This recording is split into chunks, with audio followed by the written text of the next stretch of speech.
This section covers the optional multi-surface shampoo system, which can be used to clean both carpeting and hard surface floors. Before using the shampoo system on carpets, vacuum the carpet thoroughly. To convert the unit to a shampoo system for carpets, turn off and unplug the unit. Release the outer permanent bag and remove the mini M-Tour. Make sure the unit is raised all the way up. Remove the nozzle. Make sure the bristled brush for carpets is inserted in the shampoo system. If you need to insert the carpet brush, turn the belt lifter of the shampoo system to the right until the green arrows line up. The nozzle should not yet be attached to the system. Turn the shampoo system over and pull up on the hard floor rotary mop to remove it. Slide the belt over the center of the carpet brush roll and insert it into the shampoo system. While pushing up on the belt with your finger, use the handle on the belt lifter to turn it left until the red arrows line up. The belt lifter will catch and stretch the belt. Check to make sure that the baffle strip is in place on the bottom of the shampoo system to avoid potential damage to the carpet. Center the shampoo system in front of the unit. Guide the head of the nozzle onto the attaching bar. Press the nozzle up against the unit and lock in place. Turn the belt lifter clockwise until the green arrows line up. This will allow the brush roll to spin so the system will clean properly. Insert the waste tray. Lower the headlight hood. On the shampoo tank, make sure the filter and the screen are in place. Next, prepare the shampoo solution. Unscrew the large cup from the top of the shampoo tank. Fill the tank with water to the first line for small rooms and the third line for large rooms. Use warm water, not hot, as overfoaming may occur. Then add carpet shampoo. Add 1 capful for every line of water. Caution: do not use flammable or combustible liquids in the multi-surface shampoo system. Use only genuine Kirby cleaning solutions. When finished, replace the cup. Note that using more than the appropriate number of cupfuls could cause overfoaming, and with less, there may not be enough foaming. 1 tank full of solution should clean an area about 9 feet by 12 feet. Larger carpets may require emptying the waste tray and refilling the tank. Heavily stained carpets may require more than 1 shampooing or may require the use of one of Kirby's stain removers. Firmly connect the elbow hose to the shampoo tray. Attach the tank by matching up the lines on the tank and the exhaust port. Rotate it toward the unit to lock firmly in place. Then connect the other end of the hose to the bottom of the shampoo tank. Plug the unit in and turn it on. If the unit does not turn on, check that the shampoo tank and the nozzle are both firmly locked in place. If not, the safety switches will not allow the unit to turn on. Lower the nozzle as far as possible. Turn the suds control valve to the carpet setting and start moving the unit. Suds flow should start immediately. Pull the unit back slowly. Suds should dispense the full width of the tray. If not, move the unit more slowly or turn off the power and check to make sure the filter screen on the tank is in place, or clean the shampoo filter if necessary. Once the surface has been covered with a blanket of suds, turn the suds control valve off and go over the entire area again until all the shampoo is worked into the carpet. Scrub in multiple directions for best results. Dirty cleaning solution will collect in the waste tray. Check the indicators on the edge of the waste tray cover. When liquid begins to fill the area below the indicators, it is time to empty the waste tray. Turn off the unit, lift the waste tray, and carry it to the sink to empty. Reinsert the waste tray before continuing to shampoo.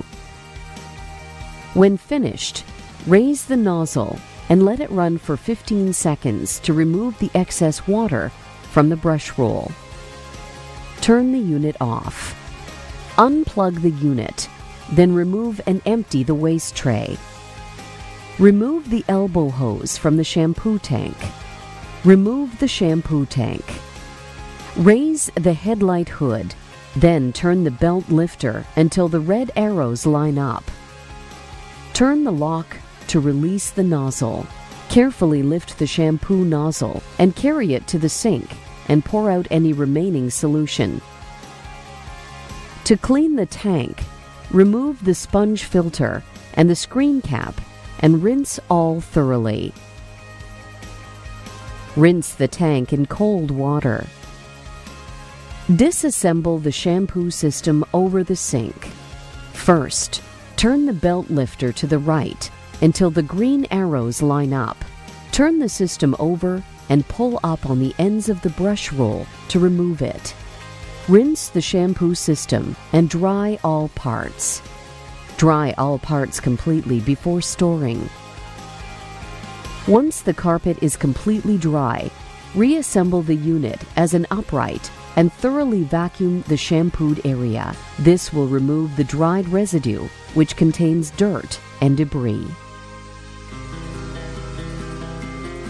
In a similar fashion, the multi-surface shampoo system can be used to clean hard surface floors. Before using the shampoo system on hard floors, vacuum or sweep the floor to remove any large debris. Make sure the rotary mop for hard floors is inserted in the shampoo system. Center the shampoo system in front of the unit. Make sure the unit is raised all the way up. Guide the head of the nozzle onto the attaching bar. Press the nozzle up against the unit and lock in place. Turn the belt lifter clockwise until the green arrows line up. This will allow the rotary mop to spin so the system will clean properly. Lower the headlight hood and insert the waste tray.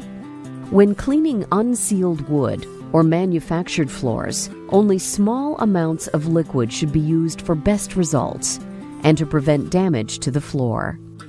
When cleaning these types of floors, a spray bottle of cleaning solution should be used.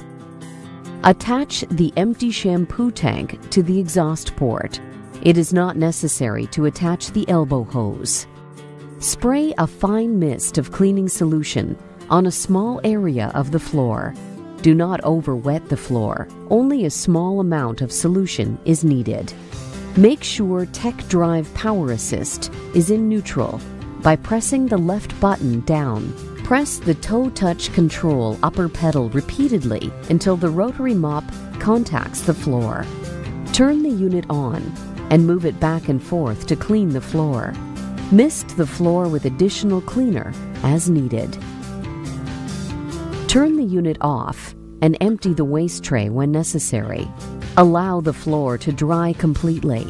If necessary, use a towel to wipe up any excess fluid.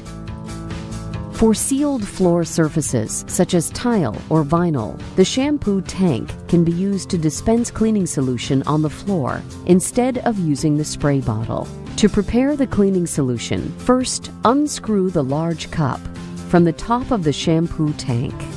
Fill the tank with water to the first line for small rooms and the third line for large rooms. Then, add 1 capful of cleaning solution using the cap from the shampoo tank to measure the solution. When finished, replace the cup. 1 tank full of solution should clean an area about 10 feet by 12 feet. Larger areas may require refilling the tank. Attach the tank by matching up the lines on the tank and the exhaust port. Rotate it toward the unit to lock firmly in place. Firmly connect the elbow hose to the shampoo tray.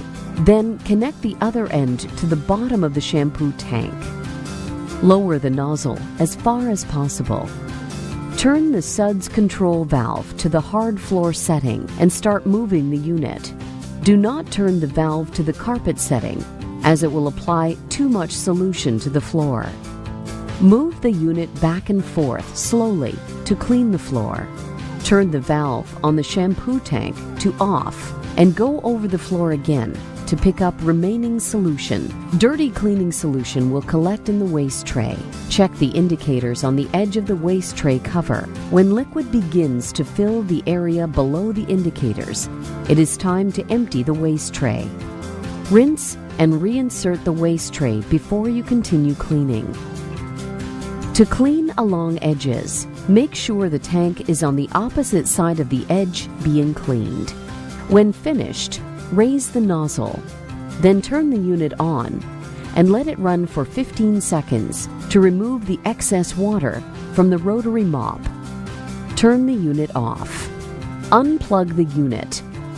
Remove the shampoo system to rinse and rinse all parts thoroughly. Allow all parts to thoroughly dry before storing.